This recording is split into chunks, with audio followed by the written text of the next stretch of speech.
שיחת רקע, הפודקאסט. שי גולדן ונדב שטראוכלר מזווית קצת אחרת. שיחת רקע, מתחילים.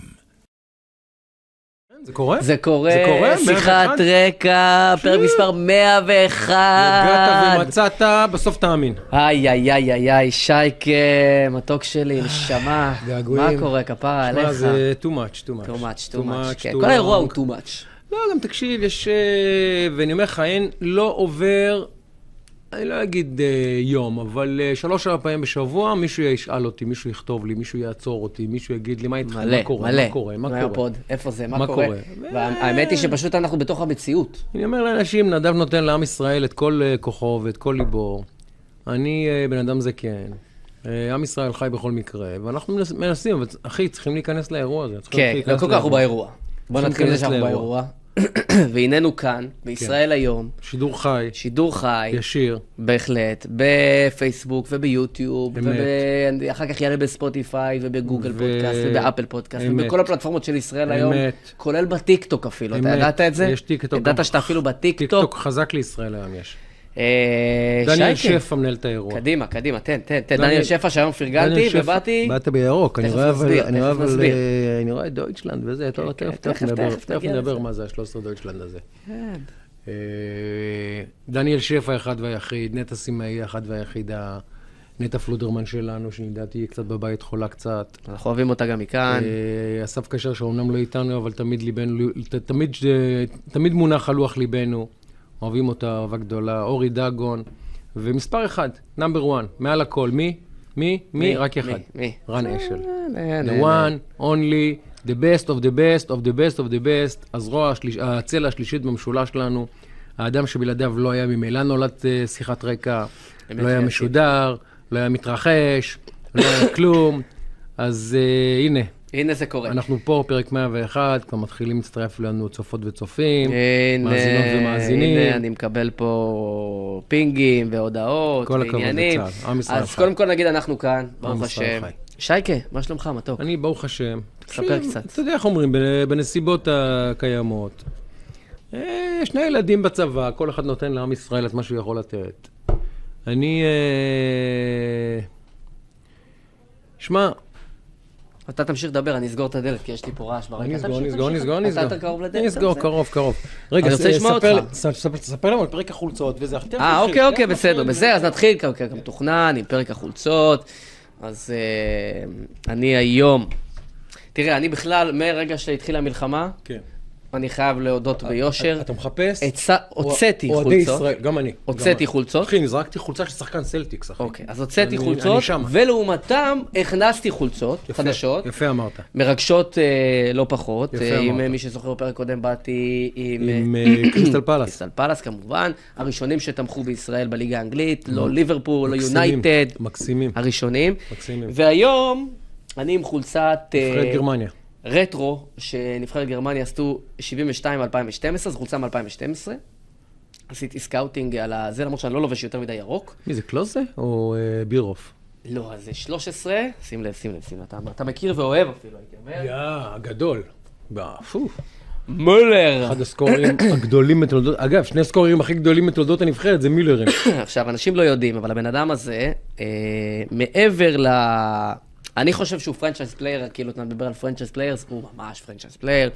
12 זכיות בבונדסליגה, בליגה הגרמנית. עם ביירן מינכן, כן. ביירן, 11 שנה ברציפות אפילו. גביע גרמני, 7 פעמים, סופרקאפ, 8 פעמים, ליגת אלופות, פעמיים. כמובן, אגב, הוא זכה בפרס בראבו, אתה יודע מי עוד זכה בפרס בראבו? מי? אלי אוחנה? יפה מאוד. יפה מאוד. שהיה במכלן. יפה מאוד. כדור הכסף במונדיאל 2014, שהוא היה מהבכירים שהיו שם בתוך האירוע. אין סוף פרסים. שחקן שהוא תמיד נראה גמלוני כזה, נראה לא קשור, אבל ברגע הנכון... גולר. אחד השחקנים לדעתי הכי יעילים בכדורגל. זה בלי קשר לזה שגרמני, מבחרת גרמניה יעילה. אבל תומאס מולר, כמובן, ביירן מינכן ונבחרת גרמניה. ואני חייב להגיד לך, מעבר לזה שהכי גר בגרמניה,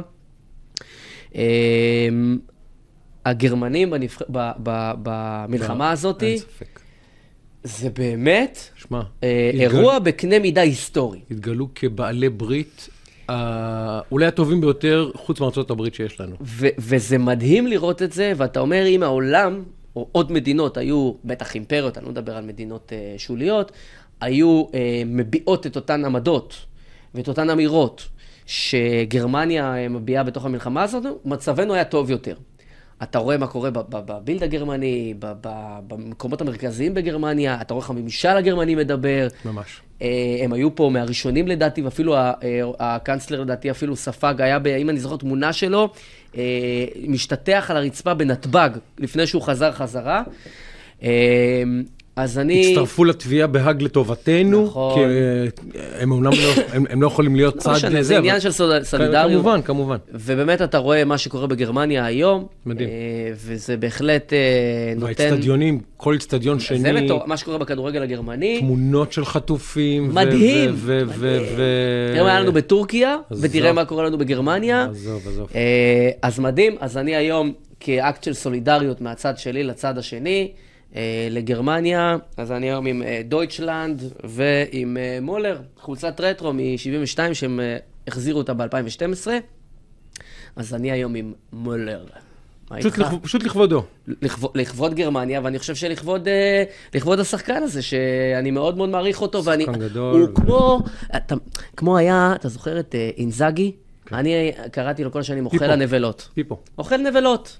זה אוכל נבלות, זה כמו אלון מזרחי, אתה אומר, אבל הוא לא יותר מהיר, הוא לא יותר זה, אבל ההתמצאות. אלה החלוצים הגדולים, הרי אתה יודע, ראינו את רונלדו הברזילאי, ראינו, לא יודע, אין ספור חלוצים גדולים באמת, טכניקה וזה, שאתה אומר, שחקנים שיכולים לקחת כדור ב-30 מטר ולבעוט גם בימין, גם בשמאל, גם להיכנס אבל יש שחקנים שהם ברחבה, הם מסתובבים, הם כל הזמן עושים תנועה, והאלפית שנייה זה שהכדור איכשהו מתגלגל, מדרדר, מגיע. הם מריחים.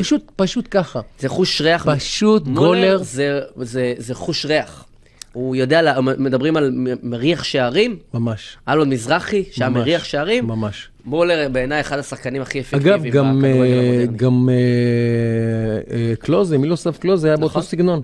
לא שחקן גדול, אבל איכשהו נמצא שם. אתה צודק, אני חושב שמולר זה רמה גם מבחינת התארים, כן, לא, גם מבחינת המספרים וזה, אבל אנשים לא מבינים שאין דבר כזה מזל. אתה יכול להיות בפוקס במקום הראשון, במקום הנכון פעם אחת, פעמיים, אבל לא כל הקריירה. נכון. זה אומר שהשחקן מבין מהלכים, רואה את התנועה, את הזרימה של המשחק, מבין, בדיוק קראתי אתמול סיפור על,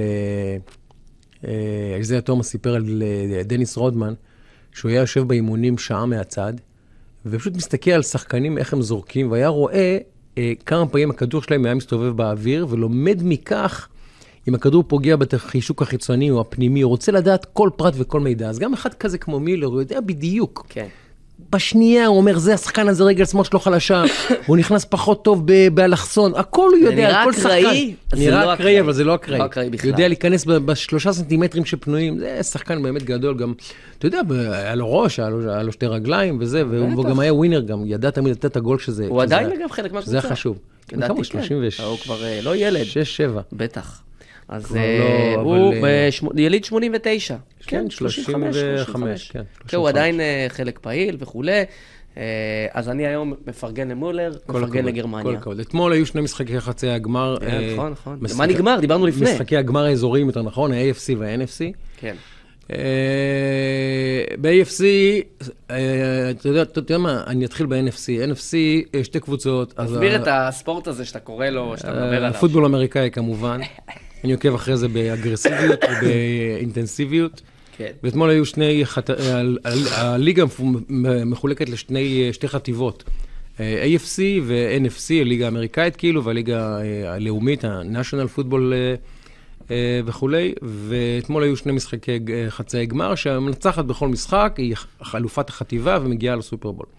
בצד שמאל משחקים ב-NFC, משחקים סן פרנסיסקו 49ers, נגד דיטרויט ליונס, הקבוצה המפתיעה והצעירה של השנה, שבאמת כנגד כל הציפיות הגיעה לגמר, הובילה אתמול 24-7, וכבר היא ראתה את עצמה עם רגל ו4, היא לא הגיעה מעולם לסופרבול, 65 שנה, מעולם לא הגיעה לסופרבול, הם כבר ראו את זה קורה, אבל הניינרס באמת גירדו את הניצחון הזה, חסדי שמיים, אנחנו אוהבים לומר הזמן האחרון, חסדי שמיים, שמיים נגעו בהם יפה, ובאמת זה.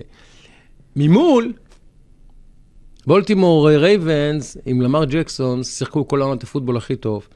היו המועמדים הוודאיים להגיע לסופרבול, אולי אפילו לאליפות. למר עם עונת MVP, והם פגשו את פטריק מהומס וקנזס סיטי צ'יפס. עכשיו, פטריק מהומס וקנזס סיטי צ'יפס, בעונה, אני חושב, הכי חלשה שלהם מזה 8-10 שנים. אתה יודע מה, מהומס משחק 6 שנים, בעונה הכי חלשה שלהם מאז שמהומס משחק. והם הגיעו לגמר, הם הגיעו לפלייאוף עם באמת לשון בחוץ, ומתנשפים, ונראו על הפנים, ובקושי הגיעו באמת, היו על סף הדחה, או על סף אי הפלה לפלייאוף. ואמרנו, טוב, יעיפו אותם בטוח סיבוב ראשון בפלייאוף. סיבוב ראשון בפלייאוף, sure enough, מנצחים.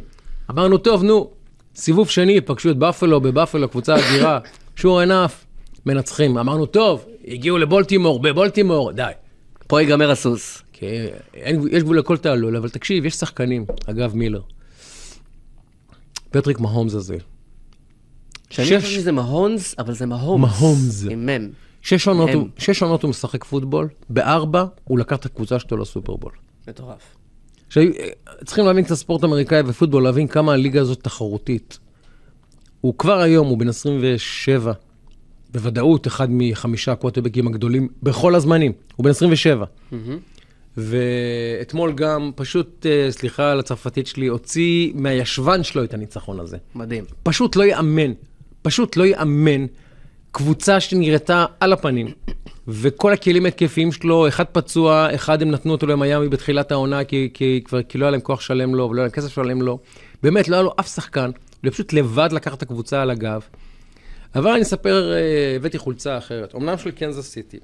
ולפני כמה שנים, קנזס סיטי הייתה, לפני 20 שנה, הייתה במדבר מקצועי. לא הצליחה להגיע לפלייאוף, בטח לא הגיעה לאליפות. במקביל, סן פרנסיסקו 49ers, הכוכב הכי גדול שלה, מי הוא? ג'ו מונטנה, האגדי. זה שם שאפילו אתה מכיר, נכון? ג'ו מונטנה. ודאי. ומונטנה, ביל וולש המאמן, זורק אותו לטובת סטיב יאנג. אומר, תודה רבה ג'ו, תודה רבה הבנו, אין צורך, זה בסדר. אגדה אמיתית, כמו לזרוק את מיקי ברקוביץ' ממכבי שעשו את זה, או לזרוק את אורי מביתר. זה בסדר גודל הזה. או את אורי מגבו מביתר. אורי מגבו מביתר. או את ישראל פוגל מכפר סבא. אגב, ישראל פוגל היה אגדה. ושור ענף, ג'ו מונטנה הולך לשחק בקנזס סיטי. ומשחק שם 2 לוקח אותם לפלייאוף, לא לוקח אליפות. אבל אמרו, אם ג'ו מונטנה לא לוקח אליפות בקנזס סיטי, אז מי ייקח אליפות? ו20 שנה אחרי זה מגיע פטריק מהומס, והיום אני לובש את החולצה של ג'ו מונטנה, בקנזס סיטי. וואו. לא רואים מה ישראל רואה? אני רואה, אתה צריך לתת חצי סיבוב, אנחנו לא נכפה עליך פה עם הגב שלך, אתה... מונטנה בקנזס סיטי, זה וינטג' אמיתי. ממש. זה למביני עניין. מונטנה. אני מניח שדני מיהו לנגר שלנו יעריך את זה. יש לנו עוד כמה צופות וצופים ומאזינים שמבינים עניין. זה חולצה שאחת האהובות עליי. ג'ו מונטנה הגדול במדי קנזס סיטי, 2 הוא שיחק, כמו שבריידי שיחק 2 בטמפה ביי. ואני יכול לומר היום בוודאות שאם מהומס לוקח את הסופרבול הזה שיקיים בעוד שבועיים, הוא כנראה יותר גדול ממונטנה. וואלה. כנראה. מספרית, הוא בוודאות יותר גדול ממנו יהיה, ויכול להיות גם שבגלל הסטריק של ההישגים. והגיל. פשוט יש לנו, באמת, קשה להסביר את זה אחת לזמן, כמו שמגיע מסי לכדורגל. אתה אומר, טוב, זה...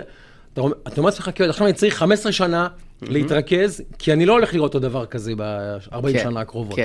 הוא מגיע, אני יודע רענן דרי לביתר. למשל, כן. אתה אומר, זה לא דבר שאני... לא, אתה לא תראה. אז אני מתרכז. אני עוקב אחרי הדבר הזה. אז ככה, אז אתה יודע, אז ככה זה מהומס. אנחנו עכשיו, יש לו עכשיו, הוא קריירה 6 שנים, קריירה המשכת 15-17, יש עוד 10 שנים לראות אותו. וכמו תום בריידי, שכל, פשוט צריך... יש למה לצפות. אתה חייב לראות את האדם הזה, כי אתה לא יודע מתי יבוא אחד את הבא. אז חולצה הזאת היא חולצה שהיא גם של האגדה הכי גדולה של ה-49ers, וגם של קנזס סיטי, אז אני כאילו משלב בין הסופרבול. יפה. 2 קבוצות בסופרבול. יפה מאוד. תגיד, לא היה סיגרות מונטנה פעם? היה סיגרות מונטנה. דעתי זה דובק. נכון, היה פעם סיגרות מונטנה. היה לי שכן שאבא שלו עבד בדובק. וכל פעם היה לו חולצות טישרטים של גולף, נלסון, אירופה. נלסון היה לזה עטיפה ממש מגניבה, של נסיך כזה. נכון, כן. אבא שלי היה מעשן אירופה. אירופה. שזה למעשה, כל הסיגרות האלה, וזה טיים, כמובן זה המותג שלהם, זה למעשה נסורת. כן, בוודאי. נסורת, פשוט נסורת. חד משמעית. זה פשוט לא יאמן. טוב, יש לנו הרבה עניינים היום. יש לנו הרבה עניינים על הפרק. קודם בוא נדבר על עסקת החטופים שעכשיו ראית את ה... אני לא יודע אם זה נכון ומה... לפי פרסומים, מי המקור שמדווח את זה? איזה כלי תקשורת? אני רואה פה כמה דברים, אני לא יודע להגיד אם זה...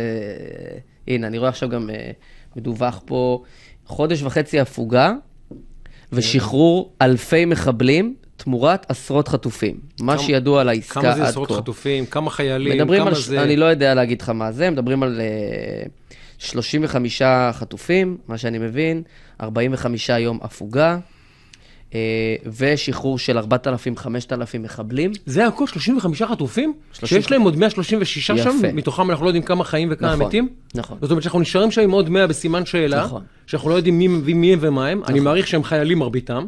מעריך. לא יודע להגיד. בטח שומעים את החיילים לסוף. לא יודע להגיד. והם רוצים תמורת זה יחס של 100 מחבלים. 1.5 חודש הפסקה, שבו אני מניח שאם אנחנו מסתכלים על פעימות קודמות, יוכלו לעשות מה שהם רוצים בתוך הרצועה. לא תוכל לגעת בהם. זה 1. 2, בין 4,000 ל-5,000 מחבלים, חלקם מחבלים כבדים. בין הסתם, כשאתה משחרר כמות של מחבלים, יש מלא... יש 6,000 בסך הכל בכלא, לדעתי. אני לא יודע מה המספר. אני מניח עכשיו עם הנוח'בות, בטח הצרורות כמה זה 2,000-3,000. רצו המון, אבל לא משנה, אנחנו מדברים על 4,000-5,000, זה מספר מטורף. מטורף. זה רחוק קילומטרים מהעסקה, או מההסכמים הקודמים שהיו.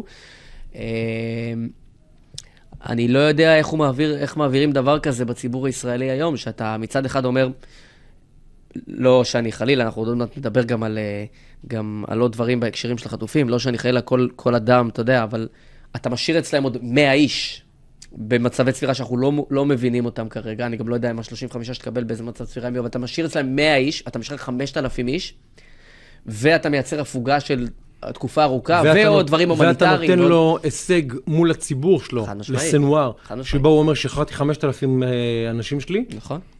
ואתה נותן לו... ולא מדובר באנשים שמחר כנראה יהיו חלק מהפרויקט הציוני. אתה מבין שדקה אחרי זה הם מצטרפים שוב לחמאס כדי להרוג יהודים. עכשיו, רק היום שמעתי את גלנט שאומר שבעצם חצי מהמחבלי חמאס נפצעו או נהרגו, עכשיו אתה מביא לו עוד 4,000-5,000 איש מהצד השני. זה אירוע שציבורית אני לא יודע כל כך איך הוא עובר. אני אומר לך בצורה הכי ברורה, שאם זו העסקה, התקשורת הישראלית, כן. וקבוצת הלחץ הזאת מעבירה את העסקה הזאת. לא יודע. היא כופה על הממשלה ועל נתניהו באמצעות הפעלת לחץ אדיר של הפגנות ושל אולפנים 24/7 שמסבירים לנו. הרי לפני שבוע-שבועיים אנשים פה אמרו, תפסיקו את המלחמה. אגב, רגע, יהיה לך גם מצד שני מילואימניקים, ואנשים, זה כבר לא מגרש ריק, אנשים פה חזרו במילואים, הם יגידו, זאת הכרעה? זה ניצחון? רגע, אבל על זה אני אומר. תחת הקונטרה. על זה אני אומר. אתמול אומר אייזנקוט, על הכנס בירושלים ליישוב גוש קטיף, עוד נדבר על הכנס הזה ועל הרעיון הזה, אומר, למה אתם עושים כנסים שמפלגים את העם? ואני אומר, רגע, אחי, ההפגנות בחירות עכשיו, זה לא מפלג את העם? מה שאני מנסה לומר זה... אגב, אירוע שהוא מבחינה... תסתכל כמה כסף מושקע בקמפיין הזה. זה הרי דופליקייט. כן. כמה כסף מושקע בזה. האם זה הביא הישג? האם הדבר הזה הביא הישג? מבחינה תודעתית? אתה שואל אותי? התשובה היא לא. כי כל פעם שהם באים באגרסיביות הזאת, תחת משוא פנים... מה, החטופים עכשיו כאילו? לא, הבחירות עכשיו. בחירות עכשיו, כן. זה לא. תחת הבטלה של משהו של ניקיון, שבסוף זה מאוד מאוד ברור. אגב, השלטים שלהם היו בחירות עכשיו ביחד. מי זה ביחד, אחי? מישהו שאל אותי מה דעתי? מי זה ביחד? הם משתמשים בביחד הזה. ברור. אבל זה כל בר דעת מבין את האירוע. העניין, ושוב... אגב, זה לא חדר. ברגע שהיה את הנפילה של 21 חיילים, האירוע הזה... הסתיים האירוע. תם הטקס. עכשיו, ינסו להחזיר את זה כל פעם מחדש. אבל בשבת עדיין הפגינו. במוצא שעדיין הפגינו בחירות עכשיו.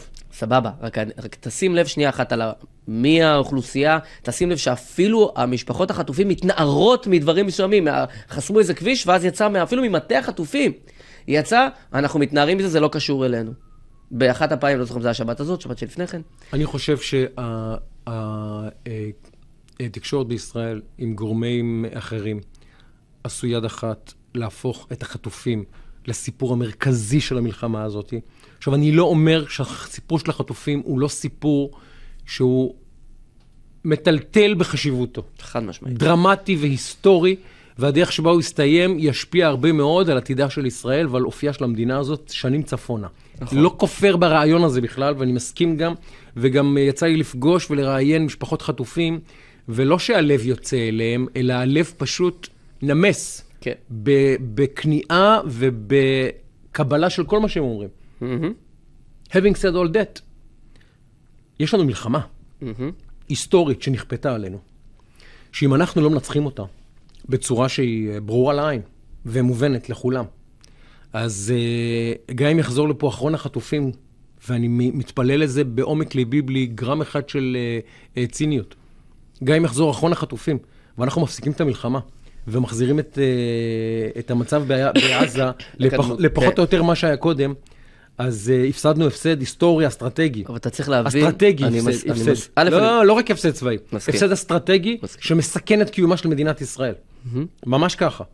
ומי שהתבלבל בין העובדה שיש לנו מלחמה היסטורית לנצח, שתוצאותיה יכריעו את הדרך שבה נחיה פה 40-50 שנה במרחב הזה, לבין ה-136 קדושים וקדושות שאנחנו רוצים לראות אותם אצלנו, התבלבל באירוע. ואני לצערי שומע בשבועות האחרונים, הרבה מאוד אנשים יושבים באולפנים, כולל אנשים שהם רציניים, אומרים לעצור הכל. הרי מיקי לוי היה יושב ראש הכנסת בשעתו, אומר באחת מוועדות הכנסת, לעצור עכשיו הכל, לעצור הכל, להוציא את צה"ל, נגמר האירוע, רק רוצים את החטופים בחזרה. כן. עכשיו, אחי, אתה רציני? כן. אתה רציני? איך תחזיר את תושבי בארי וכפר עזה וניר עוז וכו' למקום? איך תחזיר? איך תחזיר את תושבי הצפון? מה אתה בדיוק אומר? מה התוכנית? מה אתה אומר לחיזבאללה? מה התוכנית? עזוב מה אתה אומר לחמאס. מה התוכנית שלך? מה האירוע? עזוב מה אתה אומר לחמאס. מה אתה אומר לחיזבאללה? ואז מציגים את כל מי שאומר, רגע, אחי, יש מלחמה לנצח. החטופים קדושים, ואנחנו נעשה מעל ומעבר כדי להחזיר אותם. אבל יש מלחמה שאם אנחנו לא מנצחים בה, גורלנו פה כאומה, כשבט, כמדינה במזרח התיכון, בסימן שאלה על מלא רסמי. כאילו, ויש אנשים שעכשיו מייצרים נרטיב, שבו החטופים זה הכל, נגמר הכל. שמעת את רון בן ישי? שמעת את רון בן ישי? לא. רון בן ישי אמר, לא זוכר, הוא התראיין ודיבר על זה הוא נשאל אם התקשורת הנוכחית הייתה בתוך הסיטואציה של מלחמת יום כיפור. הוא אומר, לא היינו מצליחים את המלחמה. זה אין ספק. אין שאלה. עכשיו, רון בן ישי אדם עם פרספקטיבה, ככה בקטנה, כן? אין שאלה. זה מה שהוא אמר. אין שאלה. אז תראה, קודם כל עניין החטופים, אתה יודע מה, ננצל רגע את הרגע הזה, לפני שנמשיך הלאה בפלואו. קודם כל מי שעוקב פה יודע שאנחנו את אברה מנגיסטו, מזכירים בכל פרק, ואברה מנגיסטו נמצא 3,431 לילות וימים בשבי החמאס. והוא מעלה לי את הסעיף שלא מזכירים את שמו בעסקות החטופים, וזה ממש, אני על גבול לאבד את קור רוחי בנושא הזה. עכשיו, אני רוצה להגיד לך אתה יודע, אנחנו רואים את האמפתיה המוצדקת מאוד, אני לא מדבר כרגע עכשיו על הווליום, אבל האמפתיה המוצדקת מאוד. אין ספק. כלפי נושא החטופים. אין ספק. מה שגם ממחיש עוד יותר את מה שהיה לנו לפני כן, שאברה היה חטוף, וזה היה נון אישו פה בכלל. אין ספק. עדיין זה נון אישו. אבל, אז קודם כל אנחנו מזכירים את אברה בכל שבוע. אני רוצה השבוע להזכיר גם חטופה נוספת, בשם עדן ירושלמי. עדן היא ילדת סנדוויץ', בת 24, הן 3 אחיות, 25, 24, 23. איפה נחטפה? היא נחטפה, היא הייתה ברמנית במסיבה בנובה. המשפחה מכפר שלם, היא למדה בעירוני ט', עשתה שירות מלא, ההורים עובדים, והבנות הצמיחו את עצמם, היא הייתה ברמנית באמת בנובה, במקביל להיותה מורה לפילאטיס, ילדה עם פה גדול, פייטרית, עצמאית, חזקה, באה מהשכונה. ואחותה שם מנהלת את האירוע, ככל שאפשר לנהל אותו בתוך האירוע עבור המשפחה. מהיום שהיא נחטפה לא יודעים עליה כלום. עכשיו, דורון שטיינבכר, אני מקווה שאני אומר את השם משפחה נכון. יודעים בוודאות שהיא נחטפה? כן, יודעים בוודאות שהיא נחטפה. יש כמה אנשים שהגופות לא זוהו וזה. לא, יודעים בוודאות שהיא נחטפה. יש חיווי לכך שהיא נחטפה. זה חד משמעי. דורון שטיינבכר מכפר עזה, שהייתי בבית שלה בדור צעיר, היא אחת היחידות ששרדו את הנושא, את האירוע הנוראי שהיה בדור צעיר, גם כן נחטפה, ועד השבוע שיצאו אותם סרטונים של 3 חטופות, לא היה ידוע דבר מעבר לזה שהיא נחטפה, בדיוק כמו עדן. זה נתן גם תקווה למשפחה, כי פתאום סוף סוף ראו את הילדה. דורון נחשב בת 29. עדן בת 24, נחטפה מהנובה, ועד הרגע הזה אנחנו לא יודעים שום דבר. לא המשפחה ולא בכלל. אז אתה יודע, אני רוצה לנצל פה גם את העניין הזה ולחזק מפה את המשפחה, מכפר שלם, ומחזקים אותם, ובכלל זה רק דוגמה אחת, יש לנו פה 136 אנשים, וזה מתחבר גם לנושא של הוורה, גם לנושא שדיברנו עליו קודם, ולמורכבות שאנחנו חיים אותה עכשיו. עכשיו, דיברת על העסקה, מהצד השני יש לך, לא יודע, 350, 400 אלף מילואימניקים שמתחילים עכשיו לחזור רעת למשפחות שלהם, חלקם לא היו בבית, 60, 80, 100 יום. האנשים האלה מחזיקים בצדקת הדרך שלהם, שלנו, כן, גם אני, כאילו, בהקשר הזה, אין כיוון לא לנצח את המלחמה. זה לא קשור לביבי, לגנץ, לאייזנקוט, זה לא קשור. זה גראס רוץ, זה מלמטה, זה יותר גדול מהם.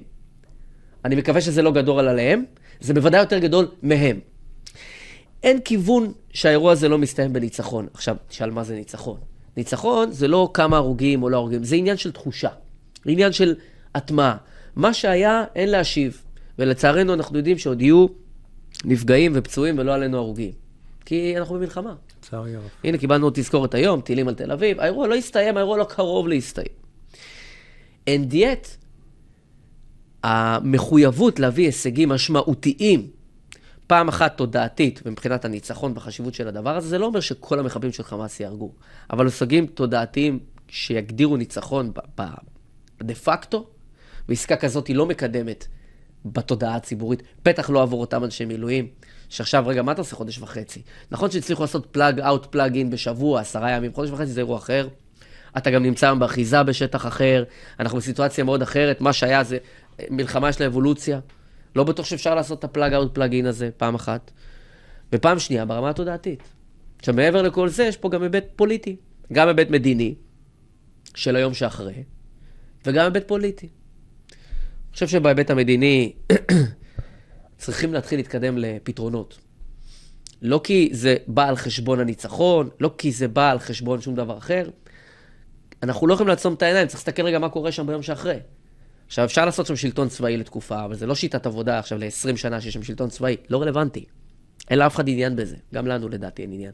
צריך לייצר רצועת ביטחון, צריך לייצר חיץ, צריך לייצר ביטחון, לא צריך לייצר שליטה צבאית בעיר עזה לאורך 100 שנה, זה לא יקדם אותנו לאף מקום.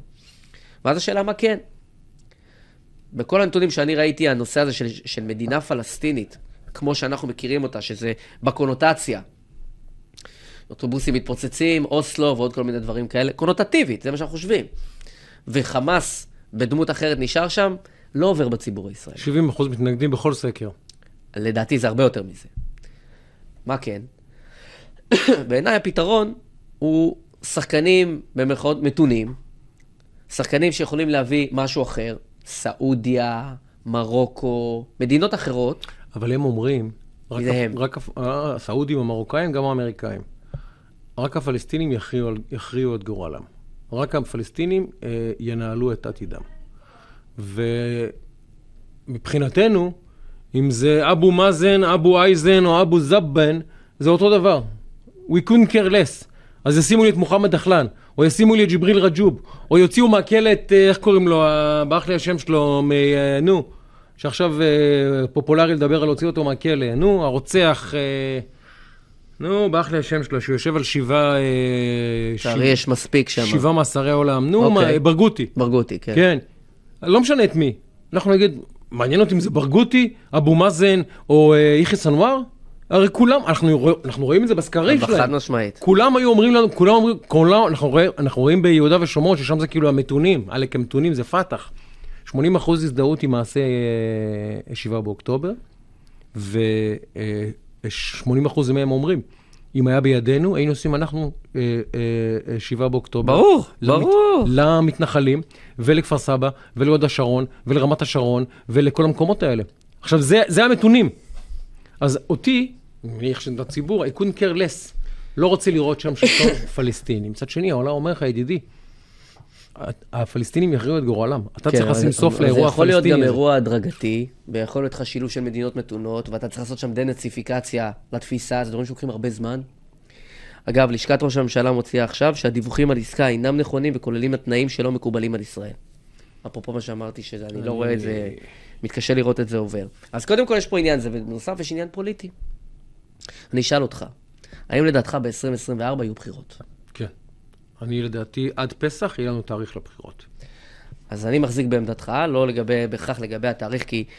עד פסח נדע תאריך, כן, לא יהיו בחירות. אני שם משתנה אחד באירוע הזה, שזה מלחמה עם חיזבאללה, שזה לא רלוונטי. ברור, זה משנה את האירוע. אם אנחנו מוצאים את זה שנייה מהמשוואה, הערכה שלי, שרוב הסיכויים שיהיו בחירות ב-2024. אם זה ביוני או בדצמבר, אני לא יודע, אבל רוב הסיכויים שיהיו בחירות ב-2024, זאת הערכה שלי, ככל שאפשר לראות את התמונה כרגע, ואני חושב שיהיה תמונה אחרת, חדשה, מעניינת, וכזאת שתשחק כללים אחרים לחלוטין מכל מה שהכרנו.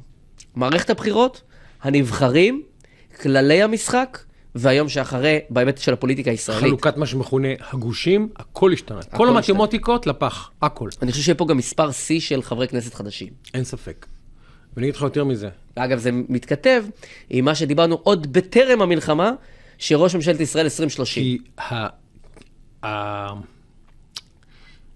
הפרדוקס או הבאג במציאות כרגע הפוליטית בישראל היא שמרבית הציבור נדד מדינית ואידיאולוגית ימינה, בגלל שהוא הבין איפה אנחנו חיים ועם מי אנחנו מתעסקים. נכון. אבל פוליטית בסקרים הוא נדד שמאלה. עכשיו, זו לקונה... כן, זה עיוות. יפה. זו לקונה שהמציאות תצטרך ליישר. לכן אני מעריך שנראה טיפוסים כמו יוסי כהן, בנט וכו' וכו', שקד, וגם ליברמנים וסערים, שיזכרו פתאום שהם ימין. אז בעצם המאבק האמיתי, הבאמת מעניין בפוליטיקה הישראלית בחודשים הקרובים, יהיה על זהות מוביל הימין. כי אם מוביל הימין יהיה נתניהו, אני חושב שיש סיכוי לא רע שתהיה פה ממשלת גנץ וחבריו. דעתי. אם הימין הישראלי ישים עליו מישהו שהוא לא נתניהו מוסכם, אני חושב שהימין יכול לשים פה קואליציה של 70 חברי כנסת. כי הציבור נדד ימינה אגרסיבית. אגרסיבית. הבעיה של נתניהו הוא כרגע חסם מול קהלים מאוד מאוד גדולים במרכז הישראלי, שנדד מדינית אידיאולוגית. מדינית ימינה. הוא מבין שאין עם מי לדבר. שהאויב רוצה להשמיד אותנו, שמדינה פלסטינית היא הבטחה של שואה שנייה פה ליהודים, הוא מבין את זה. אבל יש את החסם שנקרא נתניהו. ולכן אני חושב שיהיה פה איזשהו משפט שלמה דרמטי שהימין הישראלי צריך לקבל. האם הוא מה שנקרא במרכאות מקריב את נתניהו כדי לשמר את האידיאולוגיה של הימין ושלטונו, או לחלופין אומר אני ממשיך להיאבק על נתניהו, וממשיך לשמר את הנרטיב הזה, ומביא בחשבון שהרבה אנשים מהמרכז, וכמובן שמאלה, אני ביניהם אגב, יגידו לו, אני מצטער. אני היהודי הזה, אחרי 7 באוקטובר, לא יכול לתמוך בו יותר, אוקיי? ואני מקווה שלא נצטרך להגיע להכרעה בין נתניהו ואי שביעות הרצון שלי, אומר את זה בלשון המעטה רבה, לבין העובדה שאידיאולוגית, אני מסכים איתו הרבה יותר ממה שאני מסכים עם גנץ ועם הגאונים האחרים. אז זה נראה לי המשפט שלמה שהפוליטיקה הישראלית תצטרך להכריע. כי סער חוזר הביתה, אתה רואה אותו, חוזר הביתה אידיאולוגית כאילו. ליברמן חוזר הביתה, אתה רואה אותו, אידיאולוגית. בנט גם כן יזכר פתאום שהוא בכלל מתנחל וזה. הילד שקד תיזכר. ברגע שאתה מוציא את הגורם שנקרא נתניהו מהמשוואה, גם כל ההרכב הפוליטי משתנה. עכשיו יהיה יוסי כהן, שמעתי שיש איזה מפלגת יועז הנדל, מילואימניקים, whatever, יקומו את כל מיני גופים שאנחנו לא יודעים בכלל איך להכיל אותם בכלל. עוד לא נבין למה הם שייכים. מדברים מפלגה של יועז הנדל ושיקלי ועוד איזה שם שמעתי, מתן כהנא, ממש מין שעטנס כזה של כל מיני טיפוסים מכל מיני מפלגות, אנשי צבא לשעבר וכו' וכו', שהקימו מפלגת מילואימניקים, והמון טיפוסים שהם באמת לא בחיים הפוליטיים. אני מעריך שהם יהיו לשון המאזניים, המפלגת מרכז החדשה הזאת, שאגב תבלע את לפיד, כי לפיד אין סחורה. מה מוכר לפיד? עכשיו לציבור, אידיאולוגית. מה הוא מוכר? התנגדות לממשלה?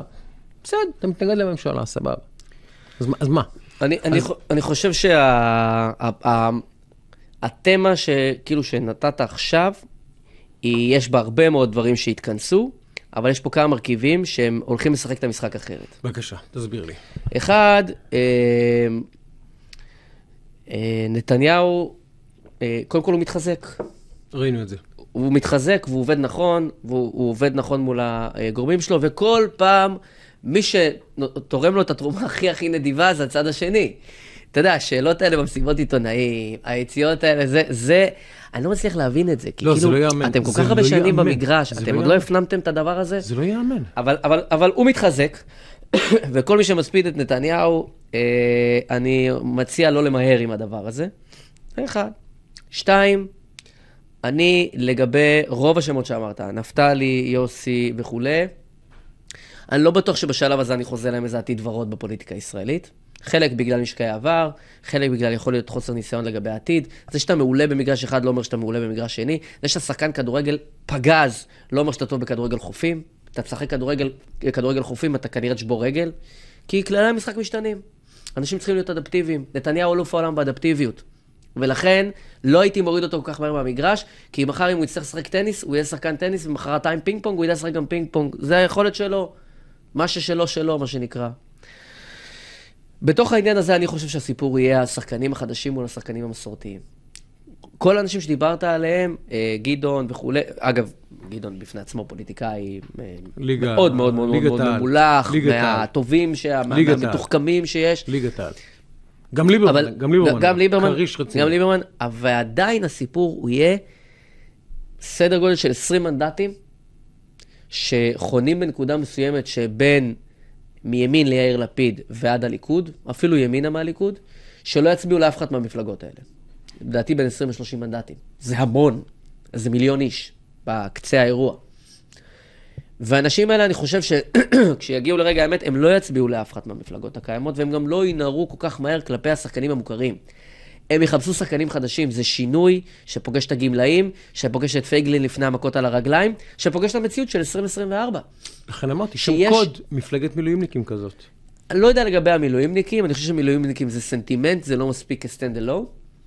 יהיו מילואימניקים בכל מיני מקומות, אבל אני לא יודע אם כמפלגה זה מחזיק. אני חושב שיהיו כמה וכמה קבוצות שבסוף יתאזנו לתוך שתי קבוצות חזקות, שכולם מסורתית מהמרכז ימינה, בגדול, אף אחד מהם הוא לא זהבה גלאון.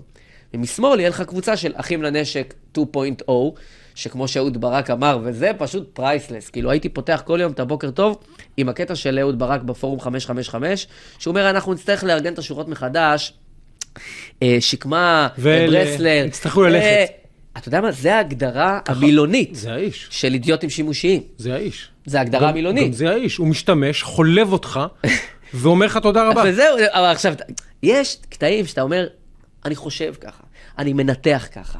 אבל כשאתה רואה את זה מול העיניים, שהוא אומר, צריך להחליף את הברסלרים והרדמנים האלה, צריך דם חדש. אני, אם הייתי משה רדמן, אבוטבול, נכון? כן. הוסיף את אבוטבול. אני הייתי נפגע קצת ונעלב. עכשיו, במקום זה, רדמן הולך, עושה כנסים ואירועים, כאילו חוסר הבנה של הסנטימנט הבסיסי, הוא אומר שהוא לא רץ, ואז עושה ככה וכו'. אבל כל החבר'ה האלה, הם חלק מאנשי האתמול, עליו שהוא לא דרך יום אחד בכנסת. אני מאחל לכנסת שהוא לא ידרוך בה. על הכנסת, כי אני רוצה כנסת טובה יותר, ואני חושב שהוא לא שחקן ראוי. אז פה נשאל אותך כסוגריים.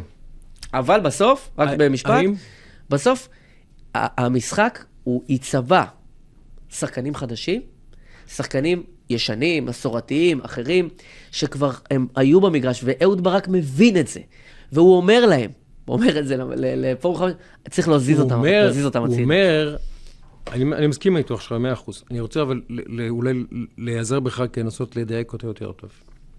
אגב, למי שלא מכיר ושמע אותו פעם ראשונה, נדב שטראוכלר, יועץ אסטרטגי באמת מהבכירים בארץ, שותף במשרד ייעוץ אסטרטגי לניארדו שטראוכלר, ייעץ לראשי ממשלה, שרים, ניהל קמפיינים מקומיים, ארציים, שירת במשרד ראש הממשלה, עבר למענם ישראל, עובד גם כמשרת כרב סרן בדובר צה"ל, אדם שמכיר את המשחק מכל זווית ומכל חרך שנכנס דרכו אור, הוא היה שם וראה שם. וצריך להגיד שהמשחק הולך להשתנות. אין ספק, אין ספק. אני אשאל אותך אבל ככה. אמר פון קלאוזוויץ שהשלום הוא המשכה של המלחמה באמצעים אחרים. משפט מהמפורסמים. ואני שואל, האם מחאת אנטי נתניהו עכשיו על רקע המלחמה, בחירות עכשיו, נקרא לזה, מחאת בחירות עכשיו נקרא לה, שם קוד, אוקיי? היא לא המשכה של מחאת ברסלר וקפלן ובלפור אחורה לפני 5 או 6 שנים. זה בעצם אותה מחאה באמצעים אחרים, עם אותו סנטימנט, שראש הקוד של הדבר הזה, או ראש החוד של הדבר הזה, זה מר ברק היקר, כן? עכשיו, אני שואל את עצמי, האם בעצם מה שאנחנו צפויים לראות זה, פשוט אז, כמו שאמרנו, יחליפו את הברסלרים, בסדר. הוא מבין שברסלר מדברת על הפיכה משטרית, דמוקרטיה, פתאום הדמוקרטיה לא מעניינת. פחות חשוב. פתאום פחות חשוב הדמוקרטיה, כמו שפתאום פחות חשוב חיסוני קורונה ומדינת משטרה, כל הזמן מתאבססים על איזה משהו תורן, שהוא עליו ישראל, אם הוא לא ישתנה, ישראל תהרס במקום, ואז מחליפים אותו במשהו אחר, שאם הוא לא יטופל, ישראל תהרס במקום. אז היום אם לא יהיו בחירות עכשיו זה בסופו של דבר הכל, זה מהלכים לנסות להזיז את נתניהו מכיסאו. חד משמעית. אין פה, זה אפילו לא צריך להיות גאון עילוי כדי להבין. מחאת בלפור, מחאת קפלן, ועכשיו מחאת בחירות עכשיו, שחרר אותנו מביבי. אגב, לפני כמה ימים שאלתי את השאלה אצלי בשידור, אתם יודעים מה? הולכים לבחירות. מה קורה אם נתניהו מנצח? מה קורה? אין מה, הולכים לבחירות, אני איתכם. יאללה, הולכים לבחירות, קדימה, בואו, תגידו. יהיה משהו אחר בהקשר הזה. מה יקרה אם נתניהו מנצח? לא מוכנים לקבל את זה. מה יקרה אם נתניהו מנצח? הרי הטיקט שלהם עכשיו מסתמך על מה? על הסקרים של בן כספית ואולפן 12, שיהיו בריאים אנשים טובים כולם, שהגיעו למסקנה שבני גנץ מרכיב ממשלה עם 90 חברי כנסת. כ-150 חברי כנסת. כ-150, במקרה הרע. במקרה הרע. ביום רע, 180-200 מנדטים. אתה רואה את הסקרים שמפרסמים במעריב ביום שישי, ואתה פשוט בא לך לצחוק. 76 מנדטים לאופוזיציה. הרי באיזה עולם מישהו חושב שהמספרים האלה הם אמיתיים? באיזה עולם מישהו מדפיס אותם ורוצה שתייחסו אליו ברצינות? אז בסדר, רוצים לייצר מציאות. אז אני אומר, יאללה, הולכים לבחירות. נתניהו אומר, אתם יודעים מה? אני איתכם, הולכים לבחירות. אגב, בנקודה מסוימת, לנתניהו יש אינטרס ללכת לבחירות. אין לי ספק גם שהוא בעצמו ילך לבחירות. הוא יקדים את זה. כשהוא ירגיש שזה שעת כושר, אין ספק שהוא ילך לבחירות. אין לי ספק, אגב. לכן אמרתי, לדעתי עד פסח, הוא יגיע להחלטה פוליטית כזו או אחרת בהמשך. הוא חייב להביא הישגים קודם. נכון, יש לו חודשיים עכשיו להביא, אני מקווה, אמן. לא בשביל שלטון הימין. לא קשור. בשביל עם ישראל שיביא לנו את ראשו של יחיא סנוואר על מגש. גם, ועוד דברים. בשביל עם ישראל. כן, ועוד דברים. באמת בשביל נצח ישראל, צריכים הישגים. ואם ההישגים האלה אומרים שנתניהו יתחזק פוליטית, אז אני אבלע את הגלולה המערב. כמו שאמרתי, אני כבר לא מתומכיו, אבל אני אבלע את הגלולה, כי עם ישראל יותר חשוב לי. יותר חשוב לי מהכל. ויש פה אנשים שאומרים, לא, לא, לא. זה הישג לנתניהו, אני לא טוב למדינה. צריך לחשוב אם אני בעדו. לא, לא. תביא את סנואר, תביא ניצחון, והכל בסדר. אגב, יש פה עוד איזשהו פאק מוסרי ולוגי בתוך האירוע הזה, שאתה אומר, תגיד, אז אתה אומר שצריך להעיף את נתניהו, אבל אתה לא אומר שצריך להעיף את ראש אמ"ן, נכון? נכון. אתה לא אומר שצריך להעיף את ראש שב"כ. אתה לא אומר שגדי איזנקוט, ראש השב"כ, אתה לא אומר, נכון? אי אפשר. אתה לא אומר, אבל לא, אבל את נתניהו כן, שגם לוגית אתה אומר, ראש אמ"ן, ראש שב"כ, לא. זה אחרי המלחמה, זה עכשיו. נכון. כאילו, אז זה קשר לוגי. אין ספק, אין ספק. אוקיי. אז מה שאני שואל אותך הוא בעצם כזה. המחאה הזאת היא ניסיון להפיל את נתניהו באמצעים אחרים. והשאלה היא, האם בסופו של דבר אנחנו מבינים שכל המתמטיקה של האירוע הפוליטי בישראל היא סובבת את נתניהו, בסופו של דבר. השאלה זה האם ניתן לייצר מציאות פוליטית חדשה, כאשר נתניהו בתוך הזירה, או שאתה חייב את האקס פקטור הזה באיזושהי צורה להוציא מהמשוואה, ואז באמת יהיה מה שחיים רמון אמר בשעתו המפץ הגדול. כי אני חושב שאנחנו ערב מפץ גדול בפוליטיקה הישראלית, ואני מאמין ש60-70% מהחברי כנסת ורבים מהדמויות המובילות לא יהיו איתנו בעוד 4-5 שנים. לא נראה את הפנים שלהם יותר, ולמרביתם אני אגב לא יתגעגע במיוחד. השאלה היא האם ניתן להגיע או להצעיד את ישראל לשלב הבא באבולוציה הפוליטית שלה והחברתית, כאשר מר נתניהו עדיין מוביל את מחנה הימין. קודם כל, אני מחשיב את עצמי כאדם שבאמת מאמין בדמוקרטיה. בהחלט. לא כפי שמספרים עליה, אלא באמת כפי שאני חושב שזה המציאות, כאילו, וכמו שיש לי בעיה עם להעיף את עופר כסיף מהכנסת היום. אומר לך דוגרי, יש לי בעיה עם זה. ואי אפשר לחשוד בי שאני קרוב למשהו שקרוב. אני מתבייש בזה שהוא גר ברחובות וגדלנו באותו עיר. כן, מבייש אותי. אבל אני לא חושב שכל כך מהר צריך להעיף, זה לא כל כך מהר, כן? אבל שצריך להעיף בצורה כזאת, כי באותה מידה, מה שאתה עושה לך, מה שאתה עושה לאחרים יעשו לך מחר בבוקר. אז צריך מאוד מאוד מאוד מאוד להיזהר עם הדבר הזה. ושוב, אני לא חשוד בדעותיו של עופר כסיף, בכלל. אפשר לעשות הרבה דברים, לא כל כך מהר, לא בכך להעיף, או להעיף מהר, כאילו לזרוק מהפוליטיקה. הוא נבחר ציבור. הוא נבחר ציבור. הציבור בחר בו. פעם באה, לא יבחרו בו. ככה זה עובד. זה דמוקרטיה. יש דברים שהם סופר קיצוניים, צריך לבחון אותם, לחשוב איך עושים סנקציות וכו'. אם הציבור יבחר בנתניהו, ואם הליכוד יביא מספר מנדטים, הגדול ביותר מכל הסיעות, אז אם אנחנו באמת מאמינים בדמוקרטיה, אז זה חוסר הוגנות להגיד, הוא צריך to be exclude. כי זה בחירה של אנשים. זה ברור, אין רגע, שאלה. אז עכשיו אני אומר. זה אין שאלה. אם זה יהיה רצון הבוחר, זה יהיה רצון הבוחר, מה נעשה? כל פעם שהם לא מבינים, כל פעם שהם מנסים לדחוף את נתניהו, הם מקבלים את האפקט הנגדי, והוא תמיד יהיה יותר חזק, אפרופו השאלות של עיתונאים, במסיבות עיתונאים וזה. כשבאים ישרים והוגנים ולא מחפשים, אז גם הציבור שאמפתי בעד ומצביע לנתניהו ולליכוד, מסתכל על זה בדרך מסוימת. ברגע שעושים, זה ב-2019 שעשינו בקמפיין, דווקא נתניהו. זה דווקא, אז דווקא אנחנו נצביע לו. הם המחישי העניין בצורה הכי קיצונית. אין ספק. האם המפה תיראה אחרת? בעיניי חד משמעית כן. אם נתניהו, במרכאות, ישחק את הכנפים שלו נכון, אם הוא יביא הישגים, אם הוא יעבוד בצורה נכונה, הוא חד משמעית יכול להיות חלק מהמשחק הבא. לא בטוח כבקואליציה, יכול להיות שהוא יהיה גם יו"ר אופוזיציה. כי מאוד תלוי עם איזה הישג הוא יגיע, באיזה מיינדסט אנחנו נהיה במערכת הבחירות הזאת. יש פה המון משתנים, אבל... תזכור שהולכים לוועדת חקירה ממלכתית. יפה. שתימשך חצי שנה. יש המון...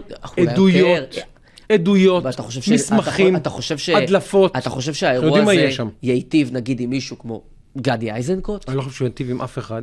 ישב פה יצחק בריק, כן. שתשאל את יצחק בריק מה הוא חושב באותם ימים שהקטינו את הצבא ועשו כל מיני פעולות על גדי איזנקוט כרמטכ"ל. האם אין לו חלק בעניין? ידידי. אז מה אתה חושב שיצא שם? איזנקוט, גנץ, כוכבי כמובן, עכשיו הרצי, כל שרי הביטחון, ביניהם בנט, ביניהם לפיד שהיה ראש ממשלה, כל הגאונים שישבו פה, נגיד, ב8 שנים האחרונות. הרי האירוע של 7 באוקטובר לא התחיל בשישי באוקטובר בלילה. בדיוק. נכון. הוא התחיל שנים קודם. מישהו תחזק את הקונספציה הזאת. ולכן אני אומר, ההדלפות זה ילך לכל הכיוונים, שזה עוד יותר enabler, מאפשר לאנשים החדשים להיכנס עוד יותר בחדירה גבוהה יותר. בסוף, נתניהו, מכיוון שהוא אדם אדפטיבי, הוא יכול גם להתאים את עצמו לסיטואציה. הבן אדם נזכיר, עבר להיות יו"ר אופוזיציה, אמרו, הוא גמר את האירוע, חזר להיות ראש ממשלה. אני לא בטוח שמישהו עוד אי פעם יעשה את הדבר הזה. אני לא רואה מחר את יאיר לפיד ראש ממשלה. תגיד, מה אתה חושב לגבי המדיניות שלו? ולכן, רק להגיד לך, הוא יכול להיות חלק מהמשחק, הוא יכול להיות חלק פעיל במשחק, הוא יכול להיות גם חלק יחסית פחות עיקרי במשחק. אבל אני לא רואה אותו כל כך מהר נעלם, אבל לא בטוח שהוא יהיה בממשלה הבאה. לא בטוח. הוא ללא צל של ספק לא יפרוש. זה בכלל לא על הפרק. אני אפילו לא מדמיין תסריט כזה. הוא פשוט מראה לך בכל סימן אפשרי שהוא מתכוון פה להישאר ולהילחם, ולהמשיך גם לשיטתו להמשיך ולהוביל את המדינה ליום שאחרי. בוא, הוא פייטר. אפשר לאהוב אותו, אפשר לשנוא אותו. הוא פייטר. אין שאלה. אבל אני מנסה להבין האם באמת, הרי בסופו של דבר, גם בליכוד, קמים עליו לכלותו מבית. הם עדיין קטנים ושקטים וחלשים. זה 0 או 1. זה 0 כרגע. אני לא רואה את זה כל כך מהר הופך ל1. אני אשאל אותך ככה. נאמר שערב הבחירות הבאות, התפרסמו סקרים שאומרים, מחנה הימין או הליכוד בראשות ניר ברקת, סתם שם קוד, מי שזה לא יהיה. ברור. מרכיב ממשלה, ובראשות נתניהו באופוזיציה.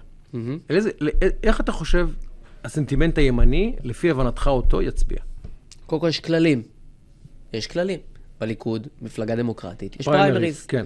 אתה שואל אותי מחר בבוקר אם יוצאים לפריימריז, ביבי מקבל 9, כל האחרים מקבלים חצי, שליש, רבע, ביחד זה הרכיב 1. זה המצב. ככה אני רואה את זה. שוב, זה נשמע, לא יודע, איסלנדית, אבוריג'ינלית, לאנשים שלא בתוך האירוע, אבל אני אומר שזה המצב בעיניי כרגע. יש מחר פריימריז, הוא יוצא לפריימריז בזק לליכוד תוך 30 יום, הוא לא מנצח, הוא מנצח בנוקאוט, קל. ואז אין את השאלה הזאת בכלל. להפך, אין את השאלה הזאת, היא לא עולה על המדף. כי בוחרי, מה לעשות? יש מתפקדים לליכוד, יש 120-130 אלף איש, הם מכריעים מי יעמוד ביו"ר הליכוד ומה תהיה הרכב הרשימה. והם יכריעו, כי מחר בבוקר, אני לא יודע מה יקרה עוד כך וכך חודשים, אנחנו במלחמה, זה אירוע כאוטי. אבל כל עוד האירוע מתנהל כפי שהוא מתנהל כרגע, עם שינויים כאלה ואחרים, בטח פוזיטיביים, ותשים לב, נתניהו לפני 3 חודשים, לפני חודשיים, לפני חודש והיום, מצבו ישתפר. בטח בבייס הפוליטי שלו. אין ספק. ולכן, אם מחר בבוקר הולכים לפריימריס, זה לא שאלה, ישאלו את השאלה, האם אתה רוצה את שם קוד ניר ברקת, או בנימין נתניהו, ובנימין נתניהו יקבל לא 60%, 90%. מצד שני, יש גם סנטימנט לא מבוטל של הרבה אנשי ימין, שאומרים, אני אחרי ה7 באוקטובר, לא יכול עכשיו להמשיך ולתמוך בנתניהו, כי נפל דבר בישראל. אתה צודק. אני ביניהם. אני אומר, נפל דבר בישראל. במבחן ההיסטורי, אין דרך לברוח מההיסטוריה. אתה היית שם כשזה קרה. השם, לא השם, זה אפילו לא מעניין. ברור. אתה ניהלת את המדינה הזאת, כשהדבר הכי נורא שקרה לנו מאז הקמת המדינה התרחש פה. כנראה הכי נורא שקרה. קיבלנו את המכה, כנראה הכי כואבת שקיבלנו מאז שהמדינה הזאת נוסדה. כנראה. זה קרה לך, במשמרת שלך. יותר מזה, אתה ניהלת את האירוע פה 14 שנה וחצי, עם הפסקה של חצי שנה פה, 3 חודשים שם. אדוני, אין מה לעשות. אחריות. ואני אגיד לך שאותי באופן אישי, אם הוא היה, וכאן אני רוצה גם לשאול להצעתך ברמה אסטרטגית, אם הוא היה אומר, אתם יודעים מה? אני אחראי. אומר, נענה לקריאת מתן חודורוב ודנה וייס. הוא אומר, אני אחראי. אני הייתי פה, אני ניהלתי את האירוע הזה, אני אחראי, אני מבקש אבל, עד אחרי המלחמה, תנו לי לנהל את המלחמה הזאת, ואני מודה שאני אחראי, ואחרי המלחמה נלך לוועדת חקירה ממלכתית, ואני אכבד כל החלטה שוועדת חקירה ממלכתית תקבל. אם היה אומר את זה, לי למשל, היה הרבה יותר קל עכשיו להגיד, כל הכבוד, נהג כמו ג'נטלמן. אבל ההתעקשות שלו, לומר, אני לא, ברשותך לא רוצה לדבר על אחריות, כן אחריות, לא אחריות, כן אחריות, לא אחריות, ועדת חקירה ממלכתית, אנחנו נדבר על זה אחרי המלחמה, לא יודע אם יהיה, לא יהיה, כן יהיה.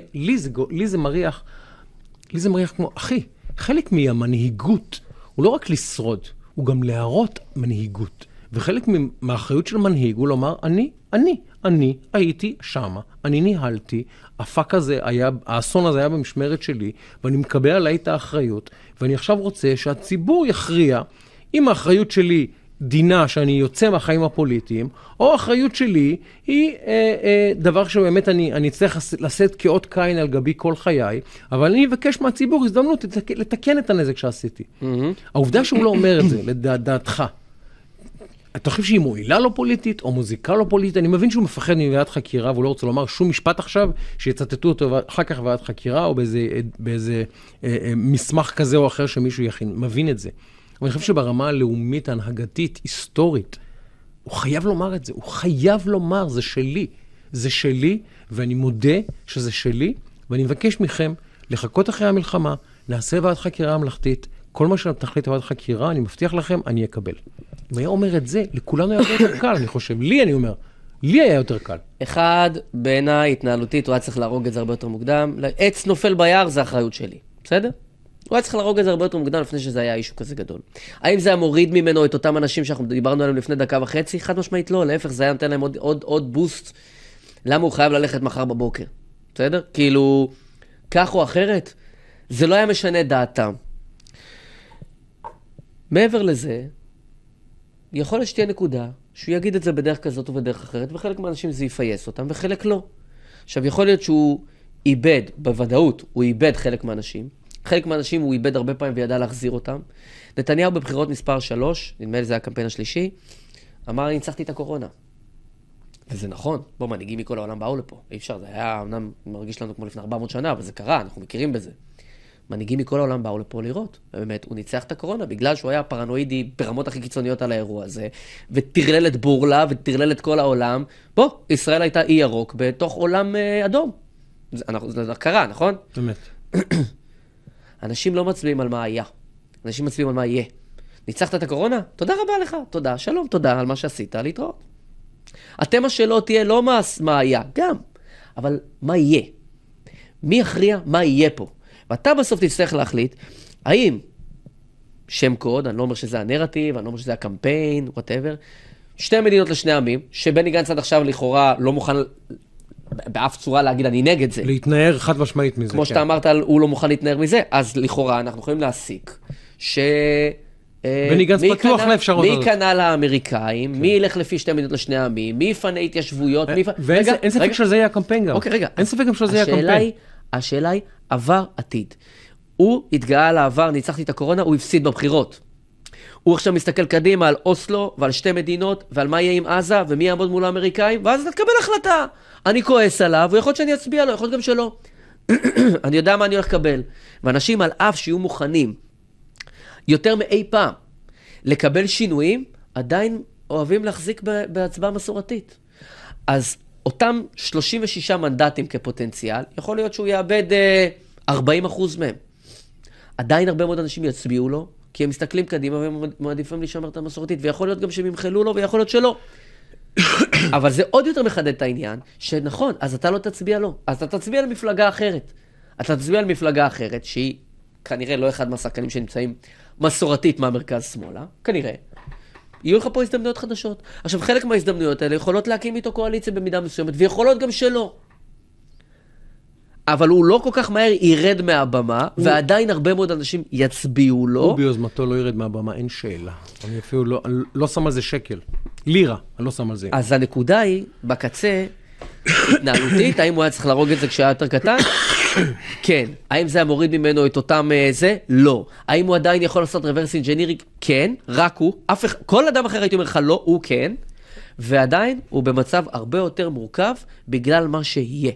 אמת. אני רוצה לשאול אותך לקראת סיום, כי דני שפע שלנו כבר רוצה שנכנוס את האירוע. אנחנו אפילו תיאמנו חולצות היום, אז... יפה. אתמול היה כנס של ביד יישוב גוש קטיף. כן.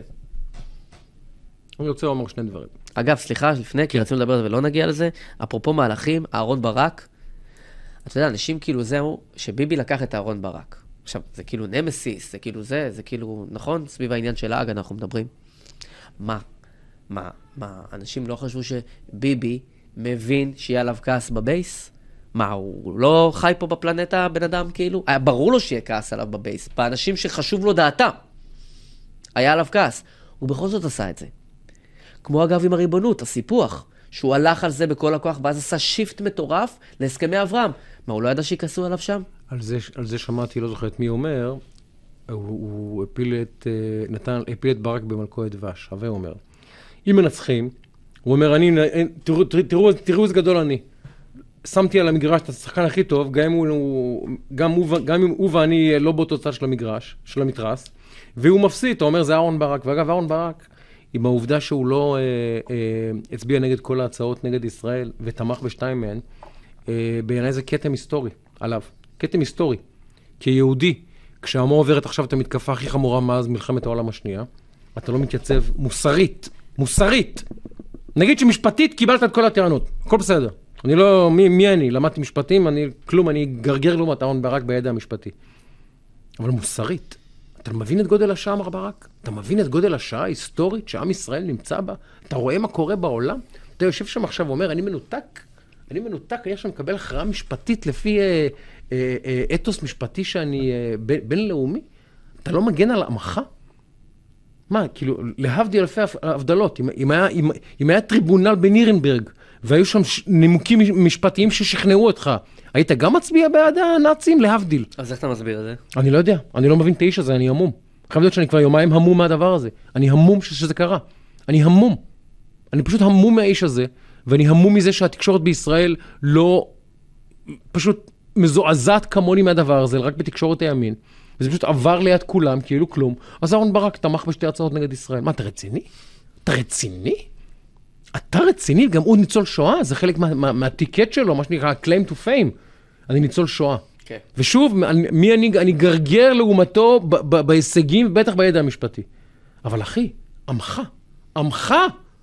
עמך עובר מתקפה היסטורית שמאז 45 הוא לא עבר. לא תגיד אני עם העם שלי. אני המום מהאירוע הזה. אין לי מילים ללמד, אני המום. בהמשך הזה אני רוצה לשאול אותך, דווקא בתור מישהו, משפחתו פונתה מגוש קטיף, והיה גם בצבא בזמן שבה היה פינוי מגוש קטיף, ואני יודע כמה הנושא הזה קרוב ללבך, וכמה הוא עדיין צלקת שנותרה לוח לבך. אני טוען, כאילו, תסתכל, אני כאילו פוליטית, זזתי טיפה יותר מרכז, אבל אידיאולוגית הלכתי הרבה יותר ימינה, כי אני טוען שהדרך היחידה להעביר מסר לעולם הערבי, שישראל ניצחה, היא לחזור לגוש קטיף, ליישב אותו. כי הדבר היחיד שכואב לאומה הערבית זה האדמה. חיי אדם כבר גילינו, פחות מטרידים אותם. הדבר היחיד שהם מציינים זה יום הנכבה, יום האדמה, יום האמו, יום הזיבי, זה אף פעם לא. אנחנו מציינים יום שואה, יום הזיכרון לחיילי מערכות ישראל. אנחנו מציינים אנשים שנפלו ושמתו. הם מציינים אדמות שעבדו. הדרך היחידה להעביר לעולם הערבי מסר, מי שמתעסק עם יהודים מאבד את האדמה. זה יהיה ניצחון שבעיניי, ניצחון תודעתי והיסטורי. מסתכלים על הגרנד סקים אוף תינגס, כמו שאומרים, על התמונה ההיסטורית הרחבה. ואני חובב היסטוריה גדול. מה יהיה מסר היסטורי שהאומה הערבית לא תוכל לשכוח? כי אם אתה יוצא מהאירוע הזה, 100%, 100,000 הרוגים הרגת שם. נגיד, כרגע 35 לדעתי 1,000, משהו כזה, לדעתי זה המספר. והוא מחזיר חטופים, הוא מחזיר אסירים. ונשאר איכשהו בשלטון, או בורח לטוניסיה, לא משנה מה. מבחינת העולם הערבי, הוא יצא מנצח מהאירוע הזה. גם אם נופל שלטון חמאס, ועולה שם שלטון סעודי מצרי בפיקוח בינלאומי. עדיין מבחינתם, הוא הכניס ליהוד, הוא יראה להם מה זה, הוא שחרר חטופים, היהודים קיבלו מכה שהם לא הצליחו להתאושש ממנה, הממשלה נפלה, עם ישראל התפורק פה לגזרים בתוך מלחמות יהודים, הוא ניצח. יחיא סנוואר יוצא מלך האומה הערבית, גם עכשיו הוא במושגים של גיבור באומה הערבית. הדרך היחידה, גם לגרום למעשה של יחיא סנוואר בתודעה של העולם הערבי, לחשב לדבר שאסור לחזור עליו, אם הוא מאבד את עזה. מאבד את עזה, ואז הופכת להיות אזור ישראלי. מי יושב על ידי ישראלים? עכשיו אני רוצה התנחלויות בעזה, מוקפות בחיילים, קצת פחות ממה שהאלה שהפגינו אתמול נגד זה רוצים. אבל אני מבין שהיסטורית, הדרך היחידה להכאיב לעם הערבי ולהעביר לו מסר היסטורי חד משמעי, היא לקחת לו אדמה. ובהקשר הזה אני רוצה לשאול אותך איך אתה רואה את הכנס אתמול. כי לא ספק שברמה הבינלאומית זה לא העיתוי הכי גדול, הכי מושלם שהיה אפשר לחשוב עליו. מצד שני, הטקסטים בישראל אומרים, מותר להפגין בחירות עכשיו, מותר לעשות הפגנות מול הבית של ראש ממשלה, זה לא פוגע באחדות, זה סבבה, אבל אסור לומר מילה אחת על יישוב גוש קטיף, כי זה פוגע באחדות, וזה פוגע במעמד ישראל בעולם וכו' וכו'. אז כמי שהנושא הזה טיפה יותר קרוב לליבו, איך אתה רואה את האירוע הזה אתמול?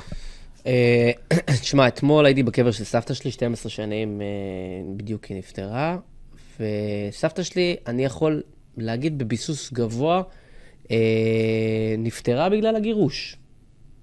כמו עוד אנשים מבוגרים, שאתה עוקר אנשים בגילאים האלה, אתה מוציא אותם מהמקום הנוח שלהם למקום זר, שמאוד קשה להתאקלם באופן כללי, אבל בטח בגילאים כאלה.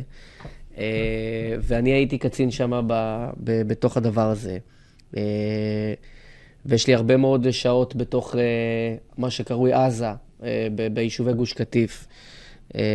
ואתה יודע, סבתא שלי היו בנווה דקלים, ודודים שלי בגני טל, דודים שלי בכפר דרום. זה אזור שהוא לא בעל ערך סנטימנטלי שולי. כמוני עוד הרבה מאוד אנשים, כמובן.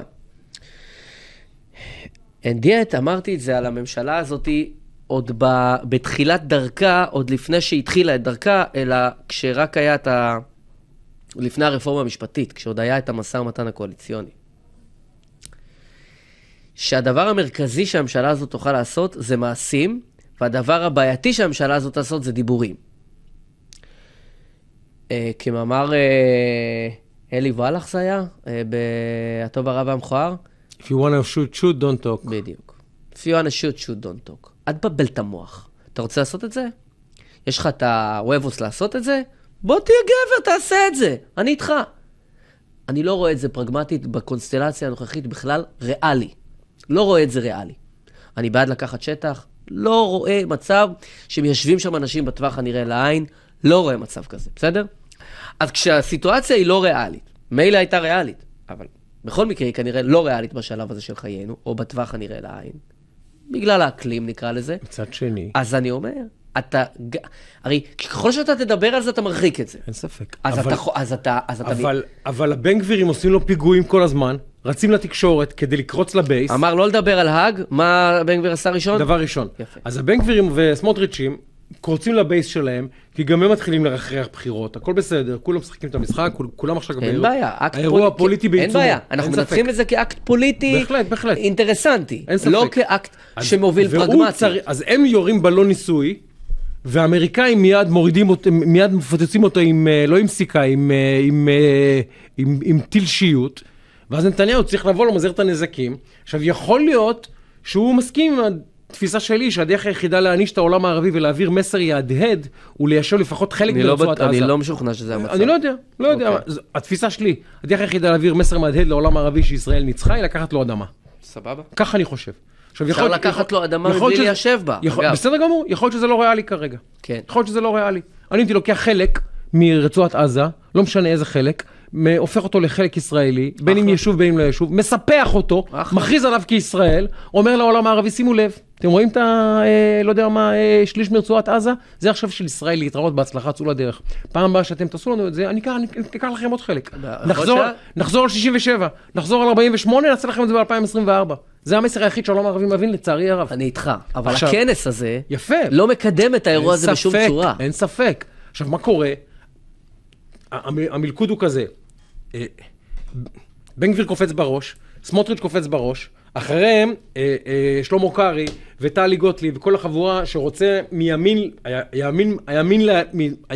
מתוך, איך הולך? הימין לימין, בתוך הליכוד.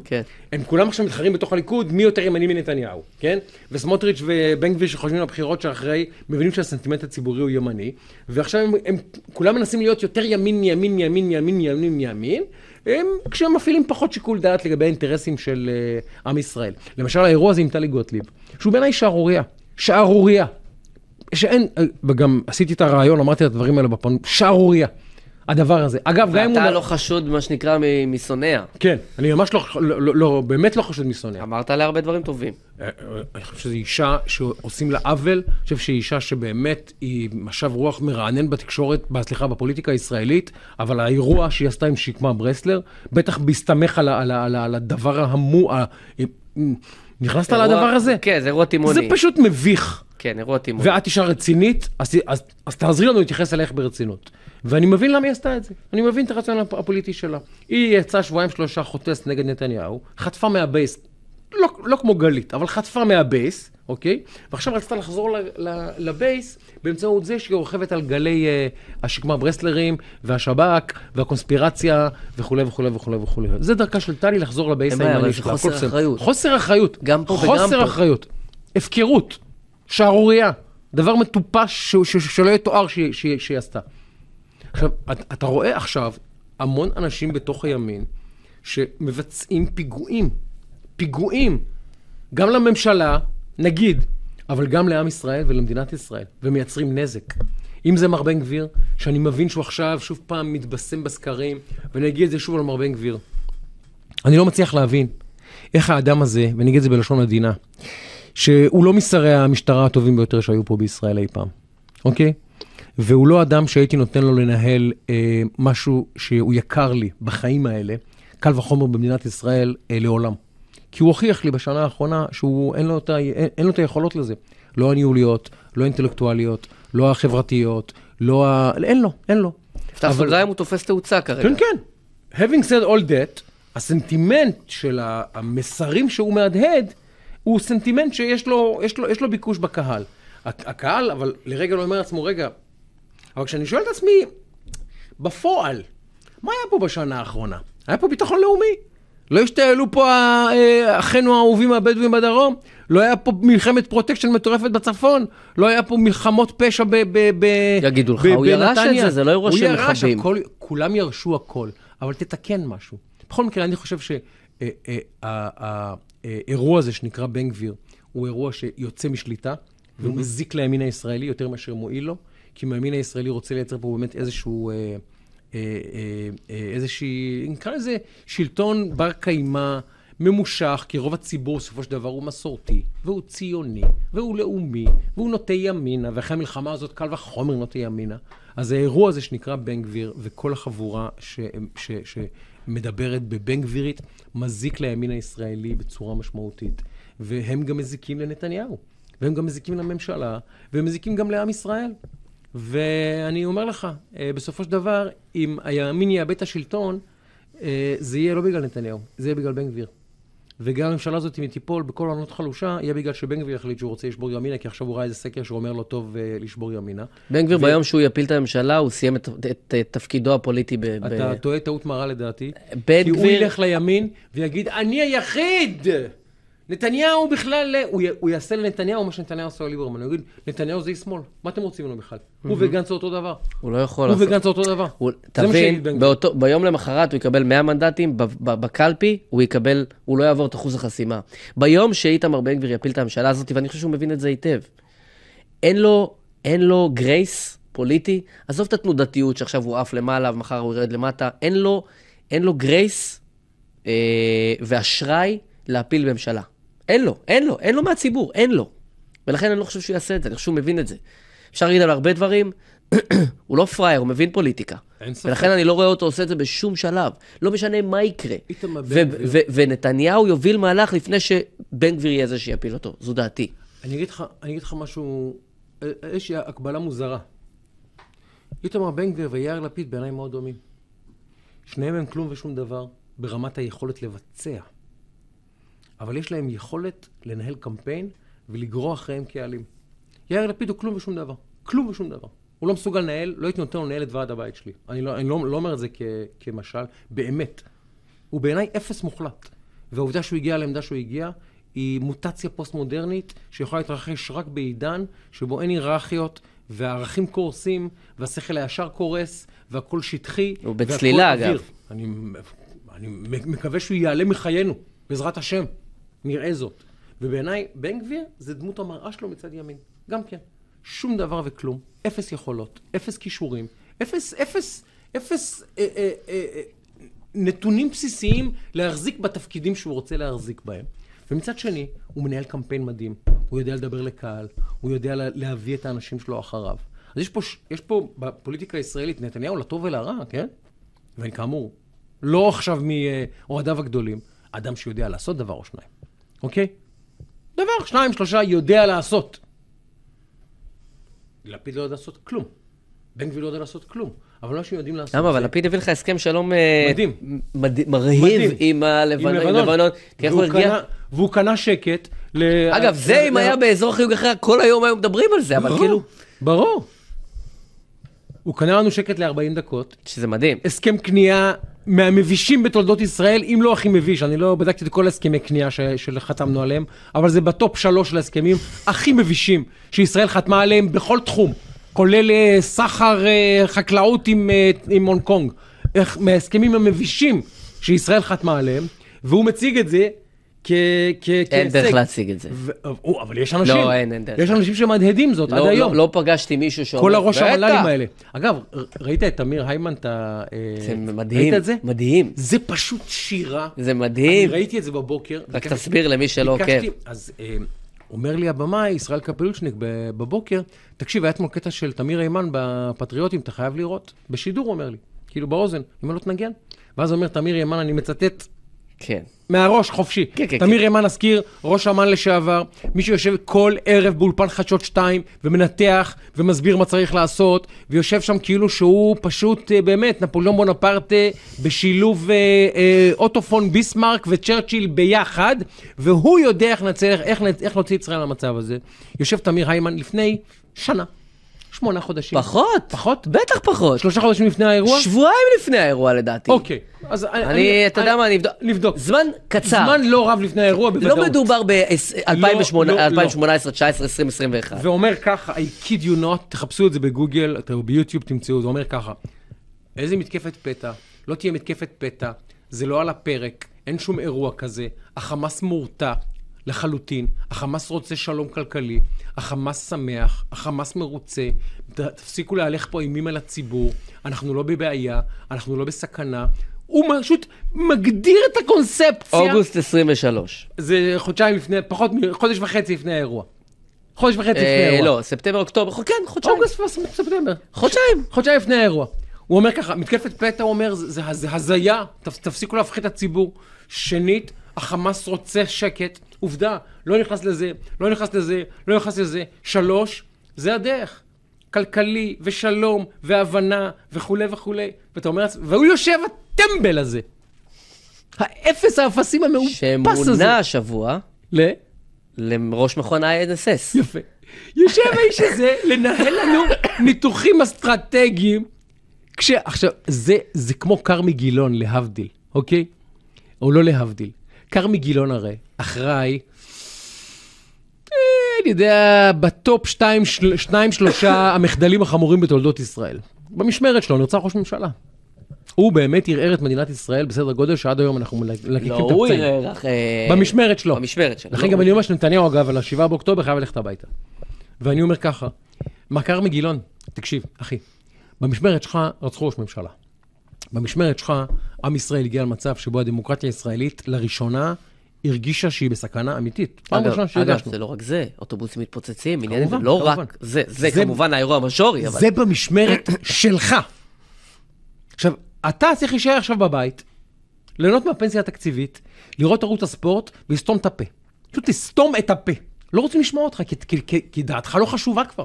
אותו דבר דן חלוץ, שמחר את תיק המניות שלו, ניהל את המלחמה הכושלת ביותר בתולדותינו, ועכשיו בא ומנהל פה את כל העולם ואחותו. עכשיו, אגב, הוא אומר דברים שהם נוראיים. האיש הזה, אגב, אני ברמה שאני חושב... אני איתך, אני חושש... אני ברמה שאני חושב שמשהו לא בסדר איתו... אני מסכים, אני גם חושש. משהו שם נפגע. אני גם חושש. משהו שם נפגע בין האוזניים, אני לא, אתה יודע... אני גם חושש מכך. נראה לי שמשהו לא בסדר. כן, כן, זה דברים מאוד קיצוניים. זה דברים שהוא כבר נראה שמשהו לא בסדר. זה כבר לא שנאת ביבי, זה כבר משהו שם לא בסדר. כן. אבל אנחנו במציאות הישראלית, התקשורת הישראלית מכשירה מוטציות. הרי אהוד אולמרט זה מוטציה. זה אדם שישב בכלא על שחיתות. והוא מדבר על שחיתות באולפנים. עכשיו, זה בני סלע ישב וידבר על נפגעות עבירה מינית. ואתה תראיין אותו ברצינות. וזה מה שהם עושים באולפנים. אהוד אולמרט שיושב בכלא על שחיתות, מדבר על השחיתות של נתניהו. זה בני סלע מדבר על אונס. ויושבת שם דנה וייסית, והיונית לוי, וכל החבורה הזאת, ואומרים, כן, כן, בוא נקשיב לאולמרט, זה רציני, ורביב דרוקר. אותו דבר עכשיו עם תמיר היימן. אחרי הסרטון הזה... ראש מכון ה-INSS, המינוי אחרת. אחרי הסרטון הזה, אחינו, אף אחד לא רוצה שתלך לכלא, אף אחד לא רוצה שיפטרו אותך מהמכון, אבל אם אני עורך טלוויזיה, ואני מזמין אותך לשבת באולפן ולהגג, אז אני אומר לצופים שלי, אתם חבורת אהבלים, אני בז לכם, ואני משתמש בתמיר היימן כדי להדהד משהו שאני רוצה להדהד, ולא אכפת לי מכלום ושום דבר. וזה פשוט חרפה שלא תואמן. וחלק מליקוי המאורות שיש במדינה הזאת, היא העובדה, וזה קשור גם לאחריות של מר נתניהו, שאנשים לא לוקחים אחריות על דברים שהם אומרים, לא לוקחים אחריות על דברים שהם עושים, ואין גם מי שיתבע מהם אחריות. כי מי שהיה תובע מקרמי גילון אחריות, או מדן חלוץ אחריות, שמחר את תיק המניות שלו כשהוא שמע שיש מלחמה, ושעה אחרי זה הודיע לעם ישראל שיש מלחמה, כשהוא כבר נפטר מכל הכסף, אם מישהו היה תובע ממנו אחריות, אז המציאות הייתה נראית פה אחרת. ואם מישהו היה תובע מקרמי גילון אחריות, והוא אומר לו, אדוני, שב בלול, לך תצפה בערוץ הספורט, לא רוצים לשמוע אותך על שום דבר. ומי שאומר לאולמרט, אדוני, אתה רציני? באיזה קטע אתה בכלל חושב להיכנס לאולפן בכלל? אז המקום הזה היה נראה אחרת. ועל הקרקע הזאת צומחות כל מיני מוטציות, וכל מיני אירועים שאתה אומר, זה לא יכול להיות. איך יכול להיות שהוא לוקח, איך יכול להיות שאנשים עומדים, תמיר היימן, והמשיך לדבר באולפנים? כי קרמי גילון יכול, וכי דן חלוץ יכול, וכי אהוד אולמרט יכול, אז גם תמיר היימן יכול עכשיו. ואם זה לא ייעצר, וזה חוזר גם לאחריות של נתניהו, אז אנחנו נמשיך לראות דברים שאנחנו לא נאמין שהם קוראים לנו. וזה חייב, אנשים חייבים to held. אתה יודע, קחו אחריות על הדברים שאתם עושים. קחו אחריות על הדברים שאתם אומרים. זה מה שמדכא אותי במציאות הזאת. אני רוצה לסיום להקריא לך טקסט מאוד מאוד קצר של ג'ון ספנסר, ראש תחום לוחמה אורבנית בווסט פוינט, האקדמיה הצבאית הלאומית של ארצות הברית, ואחד המומחים הגדולים בעולם ללוחמה בשטח בנוי. ציטוט: קצב ההתקדמות של צה"ל מעל ומתחת לקרקע מהיר באופן היסטורי. לא ניתן להשוות את המערכה בעזה לשום מערכה אחרת בהיסטוריה הצבאית המודרנית מבחינת גודל האתגרים שהיא מציבה. אולי רק אם נחזור עד למלחמת העולם השנייה. בהתחשב באתגרים הללו, גם מספר העבדות של צה"ל נמוך באופן היסטורי. האסטרטגיה של חמאס מבוססת על זמן ומנהרות, הם מקווים שישראל תחלה במנהרות את משאב הזמן שעומד לרשותה. או במילים אחרות, אנחנו קצת בתקופה של שתי מדינות לשני עמים. כל מי שחוזר מלחימה יגיד לך, אנחנו מפרקים להם את השושנה. זה מה שהוא יגיד לך. זה מה שהוא יגיד לך. ופה מספרים לנו, אנחנו מפסידים. יפה. אז אנחנו צריכים לזכור, 1, סבלנות, אורך רוח, 2, שלא תיפול רוחנו, לא אלמן ישראל, 3, להמשיך בכל הכוח. זה מה שצריך לעשות. ועוד דבר חשוב, ממש לסיום.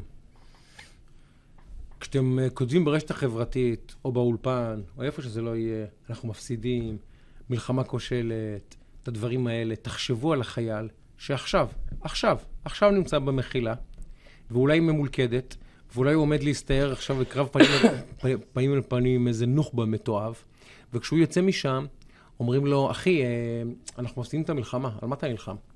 ואם הוא שומע שאנחנו נלחמים בשביל ביבי, או שומע שאנחנו נלחמים כדי שבן גביר ימשיך בשלטון, אז מה אתה חושב? מה אתה חושב לעצמו החייל הזה? עזוב למי הוא מצביע פוליטית, זה לא מעניין. מה חושב לעצמו חייל שהוא שומע שאומרים לו, המלחמה הזאת היא לגורלו הפוליטי של ביבי, ולא אומרים לו את זה בפודקאסט של שי ושל נדב. אומרים לו את זה באולפן הכי חשוב בישראל של חדשות ערוץ 2. זה אומר גיא פלג, כמעט כל ערב. המלחמה הזאת היא מלחמה על הישרדותו הפוליטית של נתניהו. בן כספית אומר, המלחמה הזאת היא מלחמה כושלת, היא הפסד כולה, והיא כולה נועדה לשמר את שלטונו של בנימין נתניהו. מה חושב לעצמו החייל שעכשיו נכנס למבנה ממולכד, מסכן את חייו בשבילנו? מה הוא חושב לעצמו כשהוא שומע את זה? ולכן... תחשבו על החיילים האלה. ולא חשוב אם הם הצביעו בן גביר או הם הצביעו עופר כסיף. הוא אומר על מה אני נלחם. על מה אני נלחם בכלל. זה חוסר אחריות שהוא לא יאמן. וכפי שאתה רואה, יש לי ביקורת מפה עד ירושלים, גם על הממשלה. אבל אתם לא יכולים לומר את הדברים האלה, כשיש חיילים שנלחמים, מסכנים את חייהם. זה חוסר אחריות. זה חוסר הוגנות גם. הייתי ביום שישי בקניון רמת אביב. אחי, מאות אנשים, תורים על בתי קפה, ברור. חנויות הומות. אנחנו חיים פה את חיינו כאילו אין מחר. אני צופה בפוטבול כאילו אין מחר. ואנשים עכשיו יושבים במחילות. במזג האוויר הזה, במזג האוויר הזה. כן. ואנשים האלה עכשיו נלחמים במחילות ממולכדות, כדי שאנחנו נוכל לשבת פה ולעשות את החרא שאנחנו עושים. עכשיו, זה אחריות קצת כבוד כלפיהם. אנחנו יושבים בבתי קפה שלנו ובאולפנים שלנו, וצורכים על כל העולם ואחותו, ועכשיו הם נמצאים בבניינים ממולכדים, ונלחמים בשבילנו. איפה האחריות? אנשים, זה המינימום, זה גם ילדים שלנו, ואחים שלנו, ובני משפחה שלנו, מה זה? מה זה צריך להיות? לא מבין את זה. אני לא מבין את זה. אני עמום מזה, אני עמום. אז אני חושב שאתה יודע, גם צריך לא לקבל את זה, וצריך להגיד בדיוק את מה שהקראתי פה עכשיו, וצריך לתת, אני חושב שיש אחריות, לתת פוזיטיב, מה שנקרא, כי מילא זה היה מנותק מציאות, אבל המציאות היא... כל מי שהסתובב בגבול הדרום, וגם הרבה אנשים שהסתובבו בגבול הצפון, אגב, יש הרבה ביקורת וכו', אבל בוא, להגיד אנחנו מפסידים, להגיד אנחנו לא מתקדמים, להגיד אנחנו לא מנצחים, המציאות היא אחרת, וצריך גם, יש אחריות אפרופו באולפנים, להרים כלפי מעלה. שייקה, אנחנו מסיימים עם דני. אנחנו סוכמים וסוכמים ומסכמים את פרק מספר 101. כן. יצא פרק מעניין מאוד. בהחלט, והתגעגעתי אליך, אחי. התגעגעתי גם אני אליך, התדירות שלנו היא על גבול המבישה. היא מתחת לכל ביקורת. אתה אחריות, בוא ניקח, אנחנו אחריות. אני יודע אבל כמה ידיך מלאות בכל טוב, ואני יודע שאתה, ברוך השם, עושה הרבה דברים שמרביתם לא נוכל לומר, מאחורי הקלעים, עבור עם ישראל, ולכן יש לך... תעריף, הנחת... כן, אבל לא לעולם חוסן. אנחנו צריכים להקפיד, להתמיד, וככה אנחנו נשתדל לעשות. באמת מלא הודעות, ומה קורה וזה, אז הנה התכנסנו. אז הזדמנות גם להגיד, שייקה, תודה לך על הזמן, היה לך גם לילה לבן, אז בכלל לא פשוט. ובוא, תן את כל העוסקים במלאכה, דני שפע. כמו שצריך. דני שפע, האחד והיחיד שאנחנו משחררים אותו עכשיו הביתה. עכשיו ומיד. ונטע פלודרמן, ונטע סימאי, ואורי דגון. וישראל היום, שמערכים אותנו פה באהבה ובכבוד, ובאמת מכל הלב. ונאמבר 1, מספר 1, מעל הכל, באמת, 10 בירוק לבן. רני אשל, the one and the only, ונגיד כמובן תודה גדולה מאוד לכן ולכם על ההזנה ועל הצפייה ועל הפידבקים וההודעות, ובכלל לא מובן מאליו.